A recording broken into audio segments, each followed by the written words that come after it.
ಈಗ ನಿಮ್ಮ 7ನೇ ಪಾಠ ಐನ್ಸ್ಟೀನ್ ಮತ್ತು ದೇವರು. ಈ ಪಾಠದ ಪ್ರಶ್ನೋತ್ತರಗಳನ್ನು ಮತ್ತು ಭಾಷಾಭ್ಯಾಸವನ್ನು ನೋಡೋಣ. ಮೊದಲಿಗೆ ಕೃತಿಕಾರರ ಪರಿಚಯ. ಡಾಕ್ಟರ್ ಎಚ್ ನರಸಿಂಹಯ್ಯ ಅವರು ಬರೆದ ಪುಸ್ತಕದಿಂದ ಈ ಲೇಖನವನ್ನು ಆಯ್ದುಕೊಳ್ಳಲಾಗಿದೆ.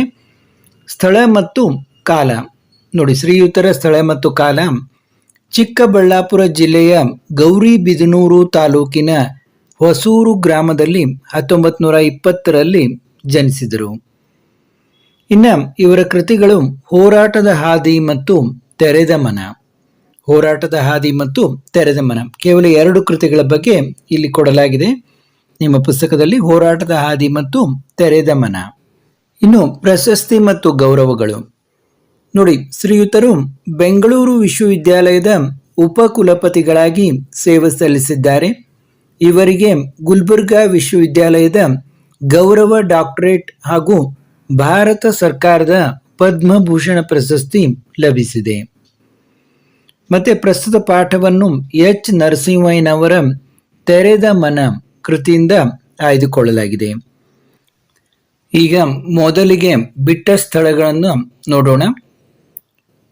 ನೋಡಿ, ಬಿಟ್ಟ ಸ್ಥಳಗಳನ್ನು ನೀಡಿರುವ 4 ಆಯ್ಕೆಗಳಿಂದ ಸೂಕ್ತವಾದುದನ್ನು ಆಯ್ದು ಬರೆಯಿರಿ ಅಂತ ಹೇಳಿದ್ದಾರೆ. ಐನ್ಸ್ಟೀನ್ ಶ್ರೇಷ್ಠ ಡ್ಯಾಶ್ ಆಗಿದ್ದರು. ಐನ್ಸ್ಟೀನ್ ಶ್ರೇಷ್ಠ ವಿಜ್ಞಾನಿ ಆಗಿದ್ದರು. ಐನ್ಸ್ಟೀನ್ ಅವರ ಪ್ರಕಾರ ಮನುಷ್ಯ ಬೆಲೆ ಕೊಡಬೇಕಾದುದು ಮೌಲ್ಯಗಳಿಗೆ. ಮನುಷ್ಯ ಬೆಲೆ ಕೊಡಬೇಕಾದುದು ಮೌಲ್ಯಗಳಿಗೆ. ಐನ್ಸ್ಟೀನ್ ಪ್ರಕಾರ ಧರ್ಮ ನೈತಿಕತೆಯನ್ನು ಅವಲಂಬಿಸಿದೆ, ದೇವರನ್ನು ಅಲ್ಲ, ನೈತಿಕತೆಯನ್ನು ಅವಲಂಬಿಸಿದೆ. ಕೆಳಗಿನ ಪ್ರಶ್ನೆಗಳಿಗೆ ಒಂದು ವಾಕ್ಯದಲ್ಲಿ ಉತ್ತರಿಸಿರಿ. ಧಾರ್ಮಿಕ ವ್ಯಕ್ತಿಗಳು ಐನ್ಸ್ಟೀನ್ ಅವರನ್ನು ಏನೆಂದು ಪರಿಭಾವಿಸುತ್ತಾರೆ? ಧಾರ್ಮಿಕ ವ್ಯಕ್ತಿಗಳು ಐನ್ಸ್ಟೀನ್ ಅವರನ್ನು ಏನೆಂದು ಪರಿಭಾವಿಸುತ್ತಾರೆ? ಧಾರ್ಮಿಕ ವ್ಯಕ್ತಿಗಳು ಐನ್ಸ್ಟೀನ್ ಅವರನ್ನು ಅತಿ ಶ್ರೇಷ್ಠ ವಿಜ್ಞಾನಿಗಳಲ್ಲಿ ಒಬ್ಬರು ಮಾತ್ರವಲ್ಲ ಆಗಬೇಕದು ಮಾತ್ರವಲ್ಲ ನಿಜವಾದ ಮಾನವತಾವಾದಿ ಎಂದು ಪರಿಭಾವಿಸುತ್ತಾರೆ. ಧಾರ್ಮಿಕ ವ್ಯಕ್ತಿಗಳು ಐನ್ಸ್ಟೀನ್ ಅವರನ್ನು ಅತಿ ಶ್ರೇಷ್ಠ ವಿಜ್ಞಾನಿಗಳಲ್ಲಿ ಒಬ್ಬರು ಮಾತ್ರವಲ್ಲ ನಿಜವಾದ ಮಾನವತಾವಾದಿ ಎಂದು ಪರಿಭಾವಿಸುತ್ತಾರೆ. ಧರ್ಮ ಮತ್ತು ವಿಜ್ಞಾನದ ಬಗ್ಗೆ ಐನ್ಸ್ಟೀನ್ ನೀಡಿರುವ ಪ್ರಸಿದ್ಧ ಹೇಳಿಕೆ ಯಾವುದು? ಧರ್ಮ ಮತ್ತು ವಿಜ್ಞಾನದ ಬಗ್ಗೆ ಐನ್ಸ್ಟೀನ್ ನೀಡಿರುವ ಪ್ರಸಿದ್ಧ ಹೇಳಿಕೆ ಧರ್ಮವಿಲ್ಲದ ವಿಜ್ಞಾನ ಕುಂಟು ಮತ್ತು ವಿಜ್ಞಾನವಿಲ್ಲದ ಧರ್ಮ ಕುರುಡು ಎನ್ನುವುದು. ಐನ್ಸ್ಟೀನ್ ದೇವರಿಗೆ ಸಂಬಂಧಿಸಿದಂತೆ ಯಾರ ವಿಚಾರಗಳನ್ನು ನಂಬಿದ್ದರು? ಐನ್ಸ್ಟೀನ್ ದೇವರಿಗೆ ಸಂಬಂಧಿಸಿದಂತೆ ಎಲ್ಲ ಸಾಂಪ್ರದಾಯಿಕವಾದ ಧರ್ಮಗಳ ಕೇಂದ್ರದಲ್ಲಿ ದೇವರ ಪರಿಕಲ್ಪನೆ ಇದೆ ಎಂಬ ಸ್ಪಿನೋಜಾನ ದೇವರನ್ನು ನಂಬಿದ್ದರು. ಸ್ಪಿನೋಜಾನ ವಿಚಾರಗಳನ್ನು ನಂಬಿದ್ದರು ಅಂತ ಬರೀರಿ. ಸ್ಪಿನೋಜಾನ ವಿಚಾರಗಳನ್ನು ನಂಬಿದ್ದರು. ಯಾರ ವಿಚಾರಗಳನ್ನು ನಂಬಿದ್ದರು? ಸ್ಪಿನೋಜಾನ ವಿಚಾರಗಳನ್ನು ನಂಬಿದ್ದರು. ಸ್ಪಿನೋಜಾ ಯಾರು? ಅವರು ಹಿಂಸೆಗೊಳಗಾದದ್ದು ಏಕೆ? ಸ್ಪಿನೋಜಾ ಒಬ್ಬ ಡಚ್ ತತ್ವಜ್ಞಾನಿ. ದೇವರು ಮತ್ತು ಧರ್ಮಕ್ಕೆ ಸಂಬಂಧಿಸಿದಂತೆ ಅವನ ಅಸಾಂಪ್ರದಾಯಿಕ ದೃಷ್ಟಿಕೋನಕ್ಕಾಗಿ ಆಮ್ಸ್ಟರ್ಡಮ್ನ ಸಿನ್ಗಾಗ್ ರವರು ಅವನಿಗೆ ಹಿಂಸೆ ಕೊಟ್ಟು ಅವನನ್ನು ಮತದಿಂದ ಹೊರಹಾಕಿದರು. ಐನ್ಸ್ಟೀನ್ ಅವರ ಹೆಸರು ಹೊತ್ತುವ ಅಧಿಕಾರ ಯಾರಿಗೆ ಇಲ್ಲವೆಂದು ಲೇಖಕರು ಹೇಳುತ್ತಾರೆ? 5ನೇ ಪ್ರಶ್ನೆ ನೋಡಿ, ದೇವರನ್ನು ಒಂದೇ ಸಮನೆ ತಮ್ಮ ವಾಣಿಜ್ಯ ವ್ಯವಹಾರಗಳಿಗೆ ಬಳಸುತ್ತಾ ಬಂದಿರುವ ಜನರಿಗೆ ಐನ್ಸ್ಟೀನ್ ರವರ ಹೆಸರೆತ್ತುವ ಯಾವ ಅಧಿಕಾರವೂ ಇಲ್ಲವೆಂದು ಲೇಖಕರು ಹೇಳಿದ್ದಾರೆ. ಇನ್ನು ಕೆಳಗಿನ ಪ್ರಶ್ನೆಗಳಿಗೆ 3-4 ವಾಕ್ಯಗಳಲ್ಲಿ ಉತ್ತರಿಸಿರಿ ಅಂತ ಕೇಳಿದ್ದಾರೆ. ದೇವರು ಮತ್ತು ಧರ್ಮದ ಬಗ್ಗೆ ಐನ್ಸ್ಟೀನ್ ಅವರ ನಂಬಿಕೆಗಳೇನು? ಕೆಟ್ಟದಕ್ಕೆ ಶಿಕ್ಷೆ ಕೊಟ್ಟು ಒಳ್ಳೆಯದಕ್ಕೆ ಪ್ರತಿಫಲ ನೀಡುವ ಮತಧರ್ಮ ಶಾಸ್ತ್ರಗಳ ದೇವರಲ್ಲಿ ನನಗೆ ನಂಬಿಕೆ ಇಲ್ಲ. ನಾನು ಜಗತ್ತಿನಲ್ಲಿರುವ ಎಲ್ಲ ವಸ್ತುಗಳ ಕ್ರಮಬದ್ಧ ಸಂಯೋಜನೆ ಹಾಗೂ ಸಮನ್ವಯಗಳ ಮೂಲಕವೇ ತನ್ನ ಇರುವಿಕೆಯನ್ನು ತೋರಿಸಿಕೊಳ್ಳುವ ಸ್ಪಿನೋಜಾನ ದೇವರನ್ನು ನಂಬುತ್ತೇನೆ. ಮನುಷ್ಯ ಜೀವಿಗಳ ವರ್ತನೆ ಹಾಗೂ ಭವಿಷ್ಯದ ಬಗ್ಗೆ ತಲೆ ಕೆಡಿಸಿಕೊಳ್ಳುವ ದೇವರನ್ನು ನಾನು ನಂಬುವುದಿಲ್ಲ ಎಂದು ಹೇಳಿದ್ದಾರೆ. ಅಂದ್ರೆ ಈ ಮನುಷ್ಯ ಜೀವಿಗಳ ವರ್ತನೆ ಹಾಗೂ ಭವಿಷ್ಯದ ಬಗ್ಗೆ ತಲೆ ಕೆಡಿಸಿಕೊಳ್ಳುವಂತಹ ದೇವರನ್ನ ನಾನು ನಂಬುವುದಿಲ್ಲ ಅಂತ ಐನ್ಸ್ಟೀನ್ ರವರು ಹೇಳ್ತಾರೆ. ಐನ್ಸ್ಟೀನ್ ಅವರ ಹೆಸರನ್ನು ಯಾವ ವಿಚಾರಗಳಿಗೆ ಬಳಸಿಕೊಳ್ಳುವುದು ಅನ್ಯಾಯವಾಗುತ್ತದೆ. ದೇವರನ್ನು ಒಂದೇ ಸಮನೆ ತಮ್ಮ ವಾಣಿಜ್ಯ ವ್ಯವಹಾರಗಳಿಗೆ ಬಳಸುತ್ತಾ ಬಂದಿರುವ ಜನರಿಗೆ ಐನ್ಸ್ಟೀನ್ ಹೆಸರೆತ್ತುವ ಯಾವ ಅಧಿಕಾರವೂ ಇಲ್ಲ. ದೇವರ ಧರ್ಮಗಳನ್ನು ಕುರಿತು ತಮ್ಮ ಒರಟಾದ ಅಪಾಯಕಾರಿ ಸಿದ್ಧಾಂತಗಳ ಸಮರ್ಥನೆಗೆ ಆ ಮಹಾವಿಜ್ಞಾನಿ ಹೆಸರನ್ನು ಉಪಯೋಗಿಸಿಕೊಳ್ಳುವುದು ಅನ್ಯಾಯವೂ ಹೌದು ಅಂತ ಲೇಖಕರು ಅಭಿಪ್ರಾಯಪಡ್ತಾರೆ. ಅಂದರೆ ತಮ್ಮ ವಾಣಿಜ್ಯ ವ್ಯವಹಾರಗಳಿಗೆ ಜನರು ಐನ್ಸ್ಟೀನ್ರ ಹೆಸರೆತ್ತುವಂಥ ಯಾವ ಅಧಿಕಾರವೂ ಇಲ್ಲ. ದೇವರ ಧರ್ಮಗಳನ್ನು ಕುರಿತು ತಮ್ಮ ಒರಟಾದ ಅಪಾಯಕಾರಿ ಸಿದ್ಧಾಂತಗಳ ಸಮರ್ಥನೆಗೆ ಆ ಮಹಾವಿಜ್ಞಾನಿ ಹೆಸರನ್ನು ಉಪಯೋಗಿಸಿಕೊಳ್ಳುವುದು ಅನ್ಯಾಯ ಅಂತ ಲೇಖಕರು ಹೇಳ್ತಾರೆ. ಮನುಷ್ಯನ ಯಾವ ಆದರ್ಶಗಳು ಐನ್ಸ್ಟೀನ್ ಅವರಿಗೆ ತುಚ್ಛ ಅನಿಸಿದವು? ಸಾಮಾನ್ಯ ಮನುಷ್ಯರು ಸಾಧಿಸ ಬಯಸುವ ಆದರ್ಶಗಳಾದ ಆಸ್ತಿ ಪಾಸ್ತಿ, ಸುಖ ಭೋಗ ಮತ್ತು ಬಹಿರಂಗದ ಯಶಸ್ಸುಗಳು ಮೊದಲಿನಿಂದವೂ ಬಹಳ ತುಚ್ಛವೆಂದು ಐನ್ಸ್ಟೀನ್ ಅವರಿಗೆ ತೋರಿದೆ. ಯಶಸ್ಸನ್ನು ಸಂಪಾದಿಸುವ ಮನುಷ್ಯನಾಗಲು ಪ್ರಯತ್ನಿಸಬೇಡ, ಮೌಲ್ಯಗಳಿಗೆ ಬೆಲೆ ಕೊಡುವ ಮನುಷ್ಯನಾಗು ಎಂದು ಹೇಳಿದ್ದಾರೆ. ನೋಡಿ, ಐನ್ಸ್ಟೀನ್ ರವರು ಏನ್ ಹೇಳ್ತಾರೆ ಅಂದ್ರೆ, ನೀನು ಯಶಸ್ಸನ್ನು ಸಂಪಾದಿಸಿದ ಮನುಷ್ಯನಾಗ್ಲಿಕ್ಕೆ ಪ್ರಯತ್ನಿಸಬೇಡ, ಮೌಲ್ಯಗಳಿಗೆ ಬೆಲೆ ಕೊಡುವ ಮನುಷ್ಯನಾಗು ಅಂತ ಹೇಳ್ತಾರೆ. ಇನ್ನು ಕೆಳಗಿನ ಪ್ರಶ್ನೆಗಳಿಗೆ 8-10 ವಾಕ್ಯಗಳಲ್ಲಿ ಉತ್ತರಿಸಿರಿ ಎನ್ನುವಲ್ಲಿ ದೇವರು ಮತ್ತು ಧರ್ಮದ ಬಗ್ಗೆ ಐನ್ಸ್ಟೀನ್ ಅವರ ನಂಬಿಕೆಗಳಿಂದ ಸ್ಪಷ್ಟಗೊಳ್ಳುವ ವಿಚಾರಗಳೇನು ಅಂತ ಕೇಳ್ತಾ ಇದ್ದಾರೆ. ಕೆಟ್ಟದಕ್ಕೆ ಶಿಕ್ಷೆ ಕೊಟ್ಟು ಒಳ್ಳೆಯದಕ್ಕೆ ಪ್ರತಿಫಲ ನೀಡುವ ಶಾಸ್ತ್ರಗಳ ದೇವರಲ್ಲಿ ನನಗೆ ನಂಬಿಕೆ ಇಲ್ಲ. ಅಂದ್ರೆ ದೇವರಂದ್ರೆ ಕೆಟ್ಟದಕ್ಕೆ ಶಿಕ್ಷೆ ಕೊಟ್ಟು ಒಳ್ಳೆಯದಕ್ಕೆ ಪ್ರತಿಫಲ ನೀಡುವಂತಹ ದೇವರು ಅನ್ನೋದನ್ನ ಅವರು ನಂಬೋದಿಲ್ಲ. ನಾನು ಜಗತ್ತಿನಲ್ಲಿರುವ ಎಲ್ಲ ವಸ್ತುಗಳ ಕ್ರಮಬದ್ಧ ಸಂಯೋಜನೆ ಹಾಗೂ ಸಮನ್ವಯಗಳ ಮೂಲಕವೇ ತನ್ನ ಇರುವಿಕೆಯನ್ನು ತೋರಿಸಿಕೊಳ್ಳುವಂತಹ ಸ್ಪಿನೋಜಾನ ದೇವರನ್ನು ನಂಬುತ್ತೇನೆ.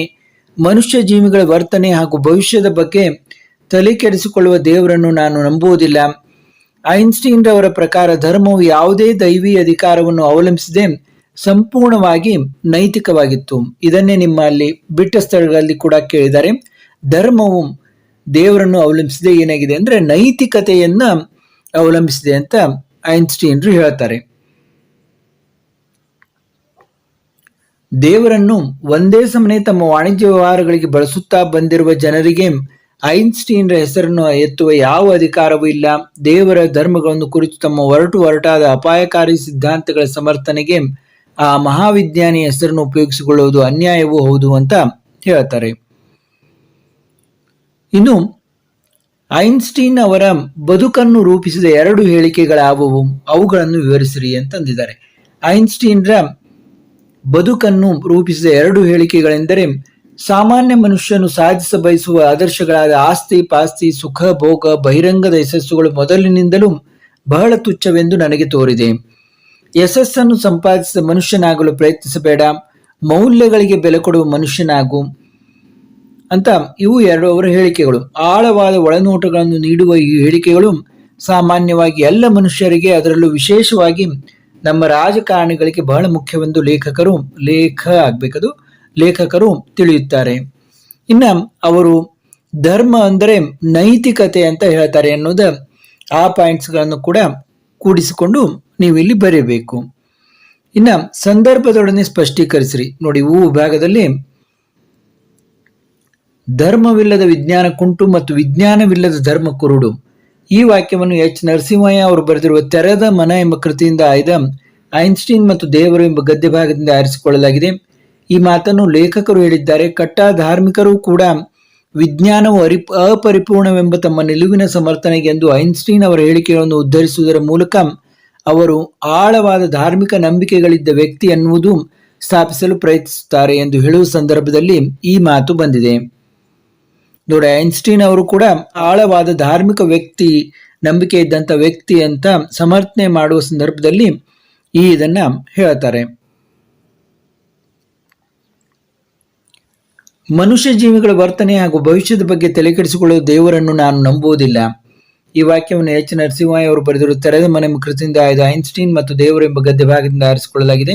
ಈ ಮಾತನ್ನು ಐನ್ಸ್ಟೀನ್ ರವರು ಹೇಳಿದ್ದಾರೆ. ಕೆಟ್ಟದಕ್ಕೆ ಶಿಕ್ಷೆ ಕೊಟ್ಟು ಒಳ್ಳೆಯದಕ್ಕೆ ಪ್ರತಿಫಲ ನೀಡುವ ಮತ ಧರ್ಮಶಾಸ್ತ್ರಗಳ ದೇವರಲ್ಲಿ ನನಗೆ ನಂಬಿಕೆ ಇಲ್ಲ. ನಾನು ಜಗತ್ತಿನಲ್ಲಿರುವ ಎಲ್ಲ ವಸ್ತುಗಳ ಕ್ರಮಬದ್ಧ ಸಂಯೋಜನೆ ಹಾಗೂ ಸಮನ್ವಯಗಳ ಮೂಲಕವೇ ತನ್ನ ಇರುವಿಕೆಯನ್ನು ತೋರಿಸಿಕೊಳ್ಳುವ ಸ್ಪಿನೋಜಾನ ದೇವರನ್ನು ನಂಬುತ್ತೇನೆ ಎಂದು ಹೇಳುವ ಸಂದರ್ಭದಲ್ಲಿ ಈ ಮಾತು ಬಂದಿದೆ. ಇನ್ನು ನೋಡಿ, ಮೌಲ್ಯಗಳಿಗೆ ಬೆಲೆ ಕೊಡುವ ಮನುಷ್ಯನಾಗು. ಈ ವಾಕ್ಯವನ್ನು ಎಚ್ ನರಸಿಂಹಯ್ಯ ಅವರು ಬರೆದರು. ತೆರೆದ ಮನೆ ಎಂಬ ಕೃತಿಯಿಂದ ಆಯ್ದ ಐನ್ಸ್ಟೀನ್ ಮತ್ತು ದೇವರು ಎಂಬ ಗದ್ಯ ಭಾಗದಿಂದ ಆರಿಸಿಕೊಳ್ಳಲಾಗಿದೆ. ಈ ಮಾತನ್ನು ಐನ್ಸ್ಟೀನ್ ರವರು ಹೇಳಿದ್ದಾರೆ. ಐನ್ಸ್ಟೀನ್ ರ ಬದುಕನ್ನು ರೂಪಿಸಿದ 2 ಹೇಳಿಕೆಗಳು ಆಳವಾದ ಒಳನೋಟಗಳನ್ನು ನೀಡುತ್ತವೆ. ಈ ಹೇಳಿಕೆಗಳು ಸಾಮಾನ್ಯವಾಗಿ ಎಲ್ಲ ಮನುಷ್ಯರಿಗೆ ಮುಖ್ಯವಾಗಿವೆ ಎಂದು ಚರ್ಚಿಸುವಾಗ ಈ ಮೇಲಿನ ಮಾತು ವ್ಯಕ್ತವಾಗಿದೆ. ಇನ್ನು ಭಾಷಾಭ್ಯಾಸವನ್ನು ನೋಡೋಣ. ತುಂಬಾ ವಿಡಿಯೋ ದೊಡ್ಡದಾಗೋದ್ರಿಂದ ಕ್ವಿಕ್ ಆಗಿ ಹೇಳ್ತಾ ಇದ್ದೀನಿ. ಶತಮಾನೋತ್ಸವ, ಶತಮಾನ ಪ್ಲಸ್ ಉತ್ಸವ, ಅ ಪ್ಲಸ್ ಓ ಆಗ್ತದೆ ಗುಣಸಂಧಿ. ಮಾತ್ರವಲ್ಲ, ಮಾತ್ರ ಪ್ಲಸ್ ಅಲ್ಲ. ಇಲ್ಲಿ ಆಗಮ ಸಂಧಿ, ವಕಾರಾಗಮ ಸಂಧಿ ಆಗ್ತದೆ ನೋಡಿ. ಅಲ್ಲ ಇದ್ದಿದ್ದು ಅಲ್ಲ ಆಗ್ತದೆ. ವಾಗ್ವಾದ, ವಾಕ್ ಪ್ಲಸ್ ವಾದ, ವಾಗ್ವಾದ. ಕ ಇದ್ದಿದ್ದು ಗ ಆಯ್ತು, ಜಸ್ತ್ವ ಸಂಧಿ. ಹೇಳಿಕೆಯಿಂದ, ಹೇಳಿಕೆ ಪ್ಲಸ್ ಇಂದ. ಈ ಇದ್ದಿದ್ದು ಯ ಆಯ್ತು, ಯಕಾರಾಗಮ ಸಂಧಿ, ಆಗಮ ಸಂಧಿ. ದೇವರಲ್ಲಿ, ದೇವರು ಪ್ಲಸ್ ಅಲ್ಲಿ. ಇಲ್ಲಿ ಊಕಾರ ಹೋಯ್ತು, ಇದು ಲೋಪ ಸಂಧಿ. ಮನದಟ್ಟು, ಮನ ಪ್ಲಸ್ ತಟ್ಟು.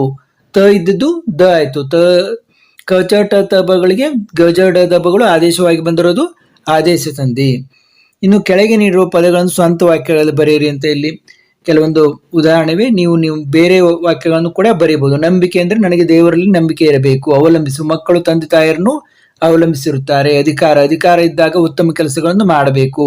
ಆದರ್ಶ, ನಾವು ಗಾಂಧೀಜಿಯವರ ಆದರ್ಶಗಳನ್ನು ಪಾಲಿಸಬೇಕು. ಮನದಟ್ಟಾಗು, ಗುರುಗಳಿಗೆ ಹೇಳಿದ ಪಾಠ ನನಗೆ ಮನದಟ್ಟಾಯಿತು. ಉದ್ಧರಿಸು, ಕಠಿಣ ವಿಷಯಗಳನ್ನು ಉದ್ಧರಿಸುವುದರ ಮೂಲಕ ಅರ್ಥ ಮಾಡಿಸಬೇಕು. ಅಂದ್ರೆ ಸ್ಪಷ್ಟವಾಗಿ ಅವುಗಳನ್ನು ಹೇಳಬೇಕು ಅಂತ. ಇನ್ನು ಕೆಳಗಿನ ಪದಗಳಲ್ಲಿರುವ ವಿಭಕ್ತಿ ಪ್ರತ್ಯಯಗಳನ್ನು ಪ್ರತ್ಯೇಕಿಸಿ ಬರೆಯಿರಿ ಎಂದರೆ ವಿಜ್ಞಾನಿಗಳಲ್ಲಿ ಏನು ನೋಡಿ, ಅಲ್ಲಿ ಸಪ್ತಮಿ ವಿಭಕ್ತಿ, ಹೆಸರನ್ನು ಅನ್ನು ದ್ವಿತೀಯ ವಿಭಕ್ತಿ, ದೇವರ ಷಷ್ಠಿ ವಿಭಕ್ತಿ, ಅವರಿಗೆ ಅನ್ನುವಲ್ಲಿ ಗೆ ಇದೆ, ಚತುರ್ಥಿ ವಿಭಕ್ತಿ, ಮತದಿಂದ ಇಂದ ತೃತೀಯ ವಿಭಕ್ತಿ, ಕಲ್ಪನೆಯ ಷಷ್ಠಿ ವಿಭಕ್ತಿ, ಧರ್ಮಕ್ಕೆ ಕೆ ಚತುರ್ಥಿ ವಿಭಕ್ತಿ, ಬದುಕನ್ನು ಅನ್ನು ದ್ವಿತೀಯ ವಿಭಕ್ತಿ. ಇನ್ನು ವಿರುದ್ಧಾರ್ಥ ಪದಗಳನ್ನು ನೋಡಿ. ಧರ್ಮ ಅಧರ್ಮ, ಅಪರಿಪೂರ್ಣ ಪರಿಪೂರ್ಣ, ಅಗತ್ಯ ಅನಗತ್ಯ, ಸ್ಪಷ್ಟ ಅಸ್ಪಷ್ಟ, ಶಿಕ್ಷೆ ರಕ್ಷೆ, ನಂಬಿಕೆ ಅಪನಂಬಿಕೆ, ಹಿಂಸೆ ಅಹಿಂಸೆ, ಸಹಜ ಅಸಹಜ, ಯಶಸ್ಸು ಅಪಯಶಸ್ಸು, ಒರಟು ಮೃದು, ಅನ್ಯಾಯ ನ್ಯಾಯ, ಅನುಚಿತ ಉಚಿತ, ಬಹಿರಂಗ ಅಂತರಂಗ. ಇನ್ನು ಪದೇ ಪದೇ ಇಂಥ 5 ದುರುಕ್ತಿಗಳನ್ನು ಬರೆಯಿರಿ ಎಂದರೆ ಬೇಗ ಬೇಗ, ಬನ್ನಿ ಬನ್ನಿ, ಬೇರೆ ಬೇರೆ, ನಿಲ್ಲು ನಿಲ್ಲು, ತುತ್ತ ತುದಿ. ನೋಡಿ, ತುದಿ ತುದಿ ಅನ್ನೋದು ತುತ್ತ ತುದಿ ಅಂತ ಆಗ್ತದೆ. ಇಲ್ಲಿಗೆ ಈ ಪಾಠದ ಪ್ರಶ್ನೋತ್ತರಗಳನ್ನ ಮತ್ತು ಭಾಷಾಭ್ಯಾಸವನ್ನ ಮುಗಿಸಿದೆವು. ಮತ್ತೆ ಮುಂದಿನ ಪಾಠ, ಪದ್ಯ ಇತ್ಯಾದಿಗಳನ್ನ ಭೇಟಿಯಾಗೋಣ. ನಮ್ಮ ಚಾನೆಲ್ ಅನ್ನು ತಪ್ಪದೆ ನೋಡಿ, ಸಬ್ಸ್ಕ್ರೈಬ್ ಆಗದವರು ಸಬ್ಸ್ಕ್ರೈಬ್ ಆಗಿ. ಎಲ್ಲ ವಿದ್ಯಾರ್ಥಿಗಳಿಗೂ ವಂದನೆಗಳು.